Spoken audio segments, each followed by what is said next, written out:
Okay. Proportions is a big word for two equal fractions.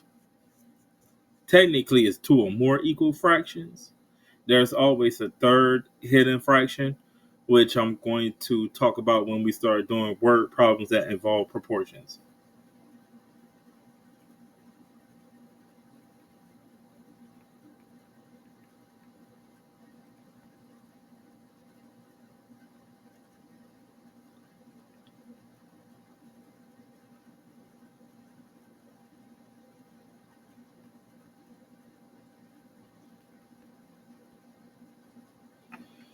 Okay.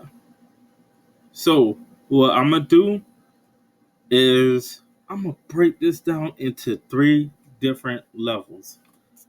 All right. Proportions are two or more equal fractions. So, let's start at level one. And I'm going to give a color that makes it look like okay, level one is pretty easy. Level one. Let's say I have a general proportion A over B equals to C over D. And what happened is I'm going to take turns with each letter and call them the variable. So let's say A is the true variable, and we're going to act like B, C, D are real numbers. To solve for A, I'm going to multiply B and C because they're diagonal and do not include A, and then I'm going to divide by D. This is assuming that B, C, D are real numbers. Okay, now let's say B is the variable. If B be the variable, you know what? It'll be easier if I do this. Let's make it a different color. Let's say we have A over B equals to C over D, but B is the variable. Then B is going to be the two numbers that do not touch B, and they're diagonal A and D.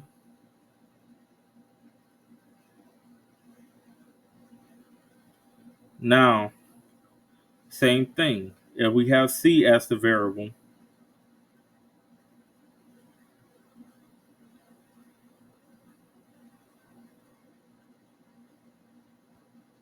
the two that are diagonal and opposite will be A times D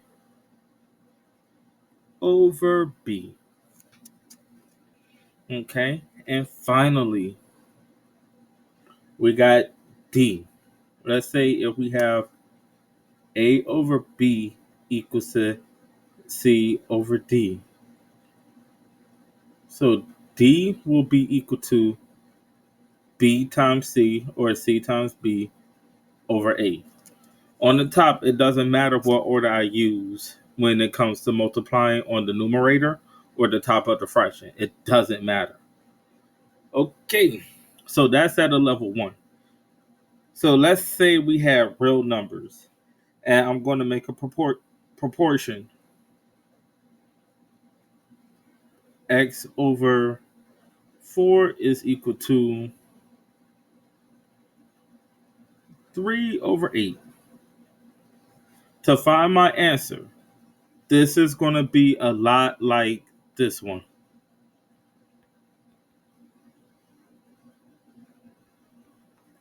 Okay, so this is how I'm going to do the work to find this answer.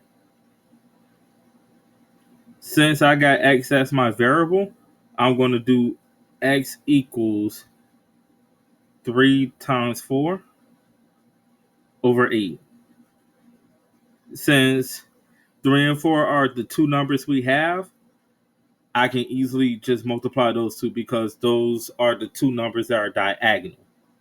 Okay? And this always works whenever you have a level one, the two numbers that are diagonal, multiply them. Look for those that are diagonal from each other. Since I can easily draw from this 3 to this 4 like that, diagonal. It doesn't even matter. Two numbers diagonal, go ahead and multiply them. 3 times 4 is 12. 12 over 8. You can keep on divided by 2, but I know both 12 and 8 are divisible by 4. So that's going to be 3 over 2, which is 1.5. And with a proportion as easy as this one, I could have also known that the answer, that x was going to be 1.5, because 4, this 4, is half of this 8. So what's going to happen is the answer need to be half of 3. But you got the math here that shows you all the steps, and it won't fail you as long as you make sure you follow those steps. That's at level 1. Okay? And I just noticed that I forgot to put the 1 up here. Okay, now I'm going to move on to level 2, where things will get a little bit more interesting.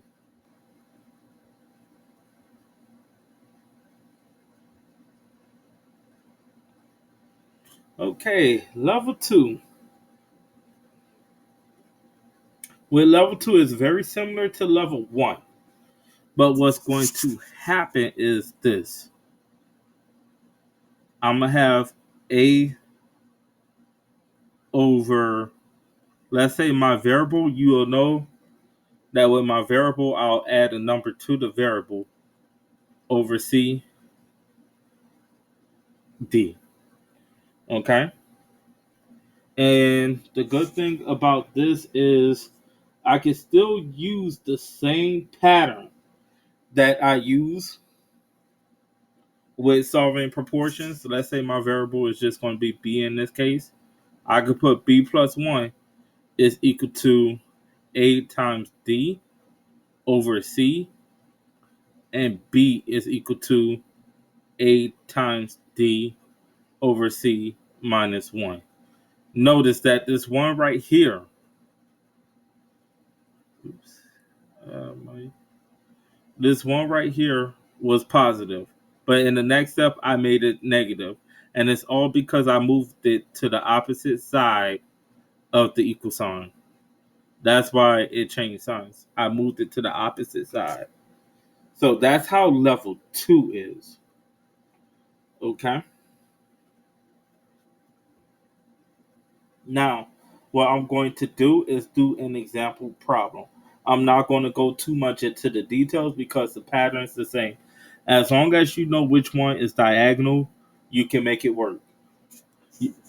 As long as you know which numbers are diagonal. So let's say this. Let's just make up a problem. Let's do x plus 5 is equal to x plus 5 over 4 is equal to, let's say, 25 over 35. You know what? I'm going to go ahead and do that. So what's going to happen is I'm going to have x plus 5 is equal to 25 times 4, because both the 25 and the 4 are diagonal, over 35. This is where I can really show off on the math by knowing my multiples. Notice that both the 25 and the 35s I can count by fives. It takes me 5 fives to get to 25. 5 times 4 over 7. Next, I got x plus 5 is equal to 20 over 7. Then my next step will be b is equal to 20 over 7.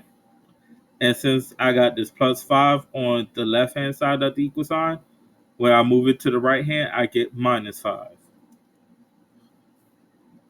And then I will have x is equal to 20 over 5. There's two 20s, not two 7s and 20. So I'm going to have 2. And then I have 6 over 7.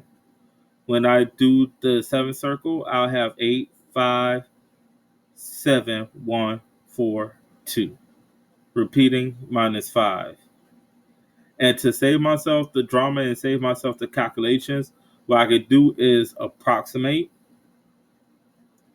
Okay. I could just approximate. And I'm going to approximate by the nearest tenth. So it's going to be approximately negative 0. Not 0, negative 2.1. It's going to be negative 2.1. When I approximate by the nearest tenth, that negative 2.80, 857, 142, 857, 142 repeating becomes 2.9. Okay, so it's like 2.9 minus 5 is negative 2.1. So that's a level 2 problem. And I'm going to show one more form of a level 2 problem. You know what? I'm going to leave it like that.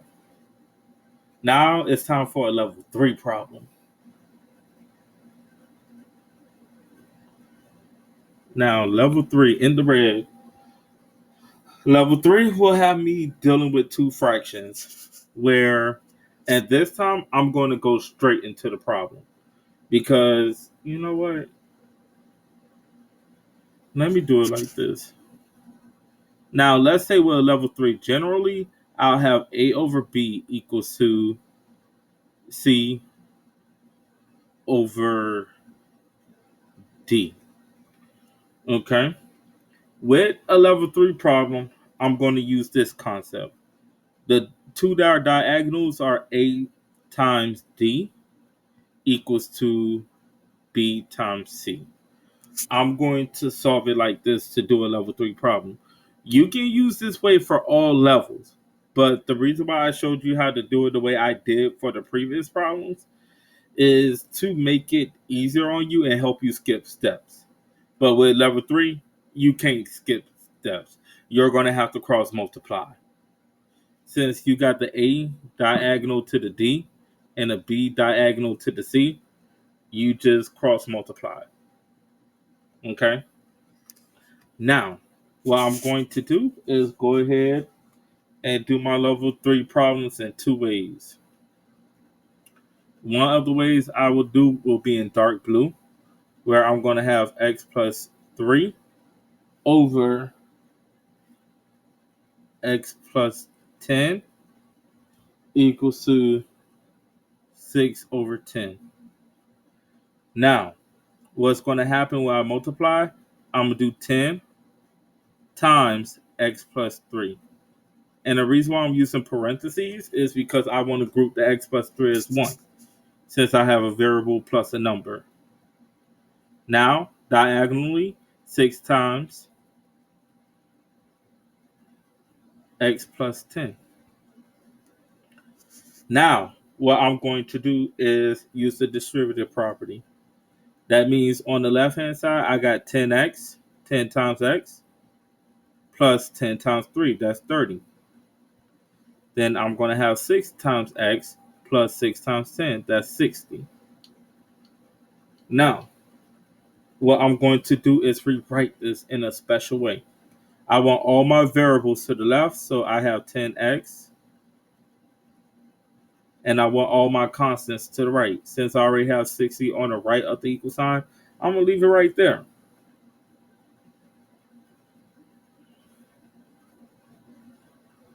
Now, since I have that situated, since the 30 is on the left-hand side and I want it on the right, it had a plus, I'm giving it a negative.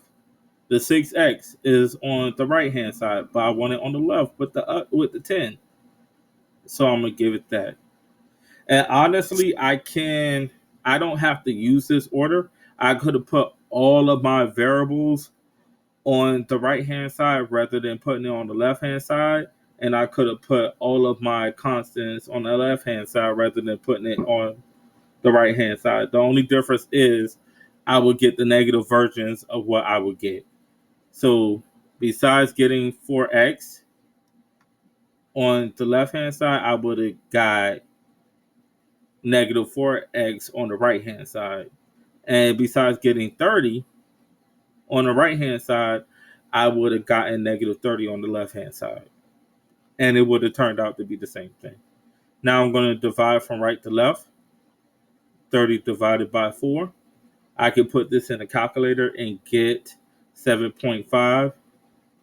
Since I have 7 fours that fit into 30 with a remainder of 2 out of 4, which is 7.5, which is 7.5. So that's one way to do it. Now, another way to do this, I'm going to be a little bit easier on the numbers. That's one form of level 3. Now, the next form of level 3, I can have 2 over x plus 5 equals, like, this is the super hardest part, x minus 1 over, let's just say, we're going to keep the number easy. And the reason why I'm doing this problem this way, because I want you guys to understand that it can really go this far. But honestly, I doubt you will ever get a problem this hard because of what it will require. Now, the two that are diagonal will be x plus 5 times x minus 1. Then we got 2 times 3. It appears simple, but it's not. Now, what I'm going to have to do is this trick called FOIL, or the double distributive property.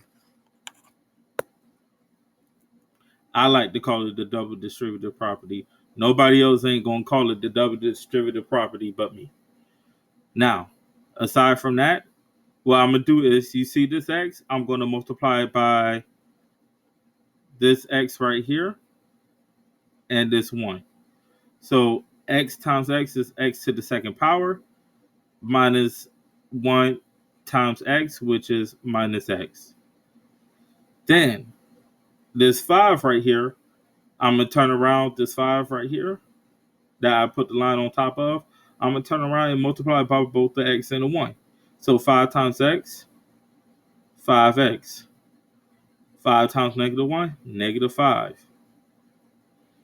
So this turns into x to the second power minus x plus 5x is going to be plus 4x, because 5 minus 1 is 4. Minus 5 equals 6. Then what I'm going to do, you see the 6 right here by itself? I got to bring it to the other side. This is a positive 6, so I'm making it negative. X squared plus 4x minus 5 minus 6 equals 0. X squared plus 4x minus 11 equals 0. Now, this is where things get interesting. This is where a problem like this you will more than likely never see, because it's going to involve the quadratic formula. Quadratic formula works like this. If I want to find x, this is what I have to do. So you see this 4? I'm going to make it minus because it's a plus. Then I'm going to have to do plus or minus at the same time. Square root of 4 squared minus 4 times 1, because there's nothing in front of the x squared right here. You don't see nothing there, so that's automatically 1 times negative 11 all over 2 times 1. I have negative 4 plus or minus 4 squared is 16. 4 minus 4 times minus 11 times 1 is going to be plus 44 divided by 2.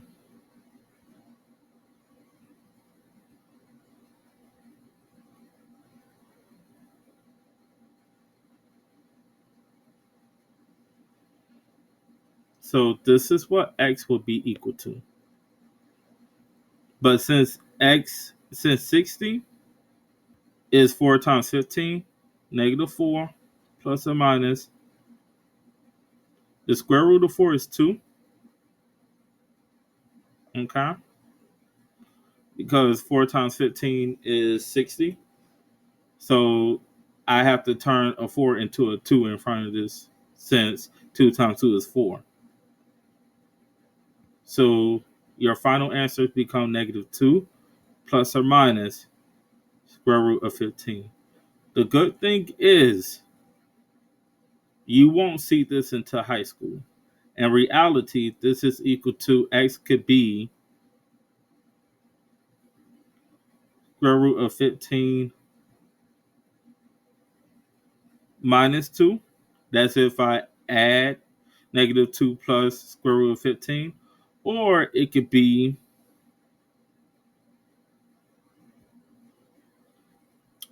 negative square root of 15. That's if I do minus 2. So this is where you see in math you can get multiple answers. Yeah, it goes there.